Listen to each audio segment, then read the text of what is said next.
The smell of wet cedar and ozone always meant the sky was about to break. But the heavy, rhythmic drumming against the corrugated tin roof confirmed it. Portland didn't just rain, it poured with a kind of industrial malice. I wiped a layer of fine sawdust from my forearm, feeling the grit stick to the sweat there, and tightened my grip on the impact driver. The overhead fluorescent bulb flickered, casting a sickly yellow strobe over the chaotic backroom of the salvage shop. The air in here was thick, carrying the scent of old paper, linseed oil, and the sharp tang of impending structural failure. I didn't mind the work. The work made sense. It was the crushing quiet of the empty shop, the sheer weight of a collapsing ceiling that hollowed me out. I was 28, but my joints ached like I was 50. Tired of fixing foundations for people who never noticed the effort until the floor caved in. Tonight, though, the floor wasn't giving way on my watch. "Jackson?" Her voice came from the doorway, softer than the rain, but carrying twice the gravity.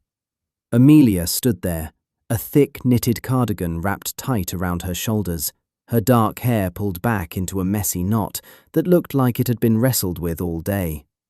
She held two heavy ceramic mugs, the steam rising in curling wisps toward the cracked plaster ceiling. She was 39, my best friend Connor's mother, and the only person in this city who looked at me and saw someone who needed a break instead of someone who could just lift heavy things.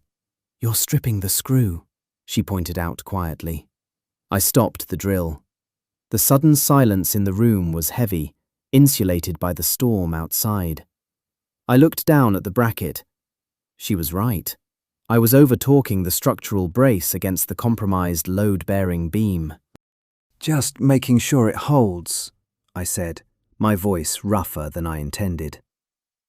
I set the Makita drill down on the workbench, the heavy battery making a solid, grounded thud against the oak. "It's going to hold, Jax. You've rebuilt half the west wall in 4 hours. She stepped into the room, navigating around the stacks of reclaimed Victorian trim and rusted cast-iron radiators with an effortless grace. She handed me a mug, black coffee, no sugar, exactly how I needed it.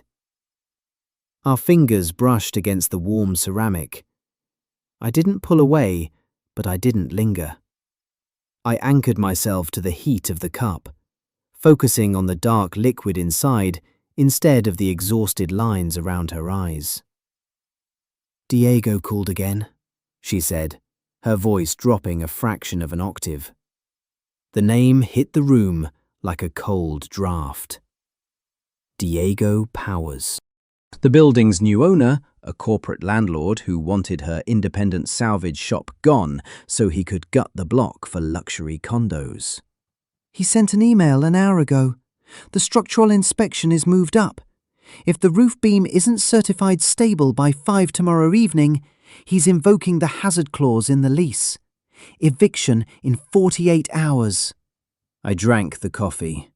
It burned, a good sharp pain that cleared the sawdust from my throat. I looked up at the ceiling, tracing the path of the water intrusion.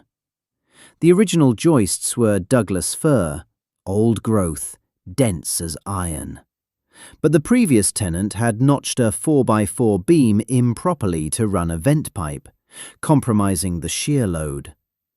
The storm was testing that weakness, pushing water and wind against the sagging roofline. "I'll brace it with a steel flitch plate," I said, mapping the geometry in my head. "Through-bolt it with half-inch carriage bolts. It'll exceed municipal code by double. He won't have a legal leg to stand on." "Jackson, it's midnight." She looked at the window. The rain was blowing sideways, violently lashing against the glass. The streetlights outside flickered and died. The shop plunged into heavy shadow, lit only by my battery-powered LED work light on the table. The weather failure was absolute. The roads were already flooding, the city shutting down around us. "You can't drive back to the east side in this. The Morrison Bridge is closed." I checked my phone. No signal. Just the cold, blank screen reflecting my own tired face. The storm had trapped us. "I have the cot in the office," Amelia said, her arms crossing defensively against the chill of the power outage. "It's warm in there. The backup generator will run the space heater for a few hours." "I'll sleep on the floor so you can have the bed," I said instinctively, already turning back to the workbench to organize my bits and sockets. It was a reflex. Protect the asset, protect her comfort. Amelia didn't move. The silence stretched, thick and sudden, cutting through the noise of the rain. I stopped moving my tools. I turned around. She was looking at me, not with the maternal patience she gave Connor, but with something steady, piercing, and terrifyingly clear. "Only if you want me down there with you," she replied. The words didn't echo, they just landed, heavy and absolute, pinning my boots to the floorboards. I felt my chest tighten, a sharp, uncomfortable pressure that had nothing to do with the physical labor. I kept my hands firmly in my pockets, my knuckles pressing hard against the heavy canvas of my work pants. The urge to cross the room was a physical pull, a magnetic drag against my ribs. I locked my knees. Respect the line. Respect the boundary. "Amelia," I said, my voice a low, steady rumble. "Don't say things you don't mean because you're tired and the roof is leaking." "I never say things I don't mean, Jackson." She didn't look away. Her hands weren't shaking. "You've been fixing things for me for 3 years. You fix Connor's car. You fix my shop. You fix the things Diego breaks. Who fixes things for you?" "I don't need fixing," I lied quietly. "Everyone needs a place to rest," she countered, stepping one pace closer. The space heater kicked on in the other room, a low mechanical hum. "You're staying, in the office, but you're not sleeping on the floor. I won't let you treat yourself like a stray dog in my house." I let out a slow, controlled exhale. The tension didn't dissipate. It just shifted from my shoulders to my jaw. I reached out and took the empty coffee mug from her hand, my fingers deliberately avoiding her skin. "I need to cut the flitch plate first," I told her, retreating into the domain of competence. "Go to the office, get warm. I'll be in when the steel is prepped." She watched me for a long second, seeing right through the deflection. But she granted me the space. "Don't take too long," she murmured, turning toward the hallway. I watched her walk away, and only when the door clicked shut did I let my hands out of my pockets, gripping the edge of the workbench until my knuckles turned white. An hour later, the steel was measured, drilled, and staged. I walked into the small back office. Amelia was sitting on the edge of the narrow cot, a wool blanket draped over her knees. The room was small, smelling of old paper and chamomile. The space heater cast a faint orange glow. There was no room for distance here. I took off my heavy canvas work jacket, the cold dampness clinging to my flannel shirt, and draped it over a chair. I sat on the floor, leaning my back against the solid oak of her antique filing cabinet. I pulled my knees up, resting my forearms on them. "You're incredibly stubborn," she whispered in the semi-darkness. "I'm comfortable," I said, looking straight ahead at the baseboard. She didn't argue. Instead, she reached down, the heavy wool blanket rustling, and dropped half of it over my shoulders. The sudden warmth was a shock, but the real impact was the profound, sudden silence that settled over me.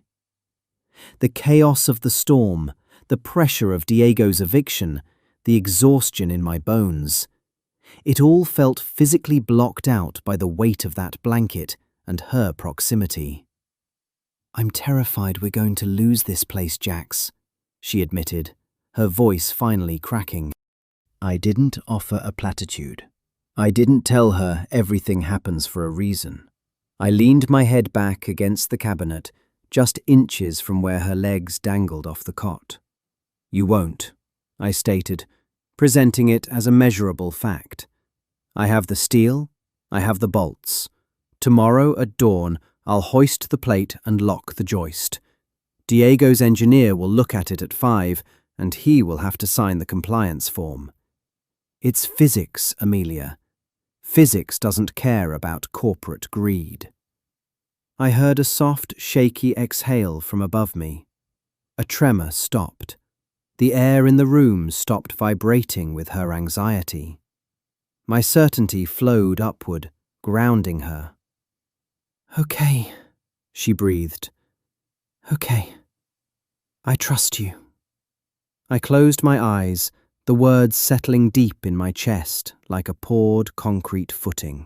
I stayed awake long after her breathing slowed to a steady rhythm, guarding the door, calculating the torque ratios for tomorrow's bolts, and making sure the cold didn't reach her. Morning came with the pale, bruised light of a Portland storm that hadn't entirely surrendered. The rain was a steady drizzle now. I was up before Amelia, my joints stiff from the floor, but my head was clear. I walked out to the main shop. The water intrusion had stopped, thanks to the temporary tarp I'd thrown up yesterday. But the real test was the structural brace. I set up the laser level. Red lines sliced through the dusty air, marking true horizontal and vertical planes across the damaged beam. I needed to lift 150 pounds of steel plate, align it with the Douglas fir joist, and drive 4 half-inch carriage bolts through the entire assembly without compromising the surrounding lath and plaster. Amelia walked out just as I was setting up the hydraulic bottle jack on a temporary 6x6 post to support the ceiling. She was wearing work jeans and a heavy flannel shirt, her hair tied up securely. She didn't look like a victim today.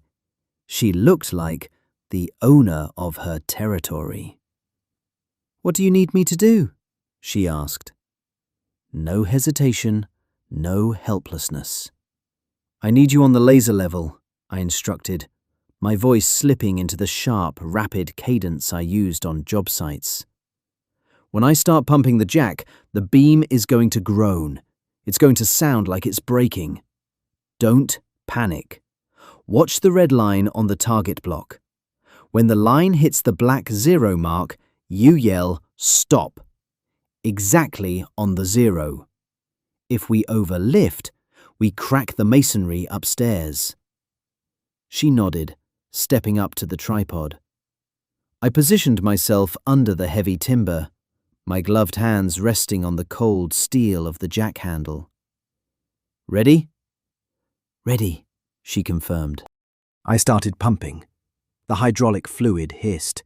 The massive 6x6 post took the load, transferring it upward. The building protested loudly, a deep, agonizing creak of century-old wood being forced back into its original geometry. Dust rained down on my shoulders.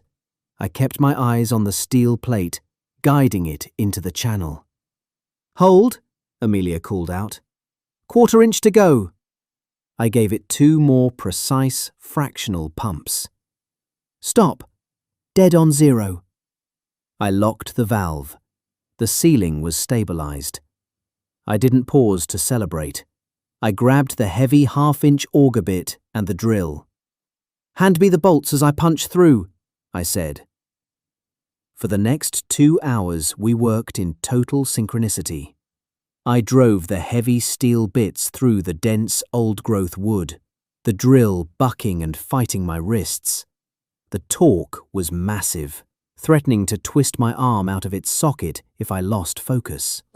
But every time the bit cleared the backside, Amelia was there, sliding the heavy galvanized carriage bolt through the hole, tapping it home with a mallet, and threading the washer and nut. I followed with the heavy impact wrench, locking them down with a deafening rattle. When the fourth and final bolt was torqued tight, I released the hydraulic jack. The building didn't make a sound. The steel flitch plate held the load perfectly. The beam was dead level. It was stronger now than the day it was built in 1912. I stepped back, wiping my forehead with the back of my forearm. I looked at the assembly. It was clean, brutal, and perfect. Amelia walked up beside me. She didn't look at the steel. She looked at my hands, taking in the grease, the minor scrapes, the absolute steadiness of them. "You saved my shop, Jackson." "I just bolted it together," I corrected quietly. "You built the shop." At 4:45 p.m., the front door chimed. Diego Powers walked in, wearing an expensive waterproof trench coat that looked utterly ridiculous inside a salvage yard. He was followed by a bored-looking municipal structural engineer in a high-vis vest. Diego looked around with barely concealed disgust. He wanted this place empty. He wanted the dirt beneath it.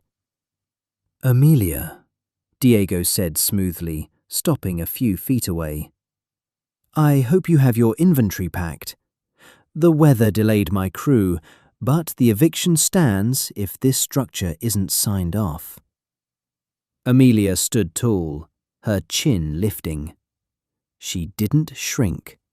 She didn't look back at me for permission to speak.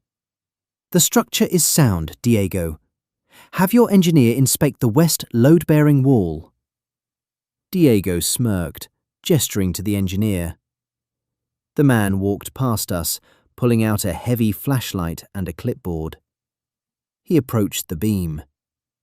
I stood silently in the background, my arms crossed over my chest, watching him. The engineer shone his light on the steel plate. He looked at the massive carriage bolts, checked the alignment, and then pulled out a laser measure.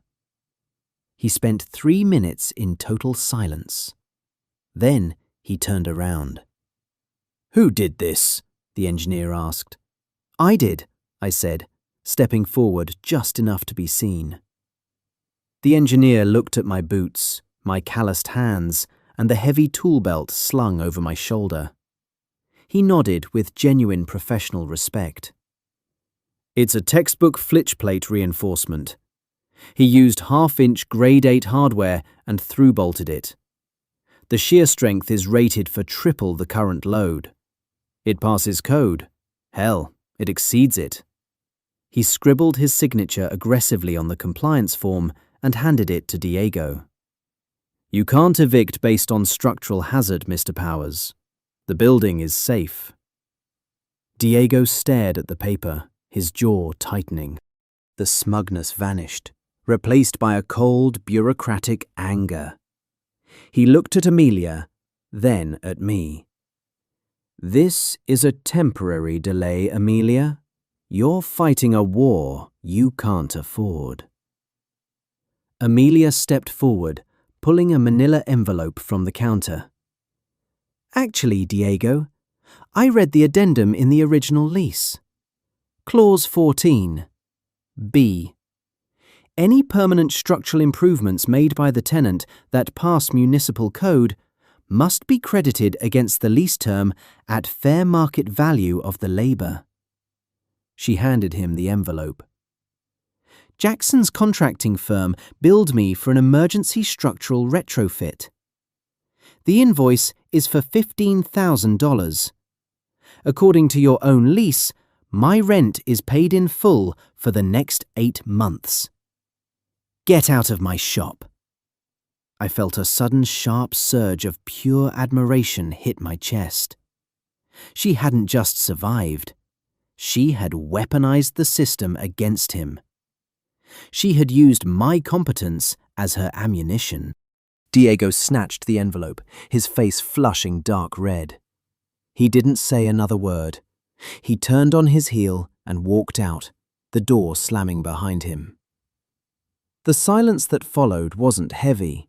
It was the lightest the room had felt in years. Amelia turned to me. Her hands were shaking now, the adrenaline finally crashing. I didn't hesitate. I walked over and took the clipboard from her hands, setting it on the counter. Then I reached out, my hands wrapping around her wrists, my thumbs pressing gently against her racing pulse. The transfer of stability was immediate. I anchored my stance, letting my calm flow into her panic. The tremor stopped. The world stopped spinning. "You handled him," I said, my voice low. "You did that." "We did that," she corrected, looking up into my eyes. There was no hesitation in her gaze anymore. The distance I had maintained for years felt suddenly absurd. An artificial boundary I had built out of fear of not being enough. I let go of her wrists, sliding my hands into my pockets. Old habits died hard. "I need to pack up my tools," I muttered, taking a half step back. "Connor is probably wondering if I drowned." "Jackson," I stopped. "I don't want you to pack your tools," Amelia said clearly. She walked over to her desk, picked up a heavy brass skeleton key on a simple leather cord, and walked back to me. She held it out. "I want you to leave them here, in the back room. I want you to have a key to the front door. Not because things are broken, but because this is where you belong." I looked at the key. It wasn't a grand romantic gesture. It was a logistical reality. It was a place to exist without having to earn my oxygen by fixing something. I reached out, my calloused fingers brushing her palm, and took the key. I closed my fist around it. The brass was cold, but it felt permanent. I looked at her, truly looking at her. The resilience in her posture, the ink stain on her collar, the absolute certainty in her eyes. I didn't lean in fast. I didn't grab her. I took one deliberate step forward, eliminating the space between us. I lowered my head, and when my lips met hers, there was no frantic exploration. It was the feeling of a heavy burden dropping to the floor. It was absolute finality. It was a contract signed, an anchor dropped into deep water. I wasn't wandering anymore. I was home. Closing thoughts. I learned that true self-worth isn't measured by how much you can fix for other people, but by finding someone who demands you finally put your tools down and rest. Real love isn't about proving your utility. It's about mutual safety and showing up, even when the storm hits. Please like and subscribe so we can share more stories like this.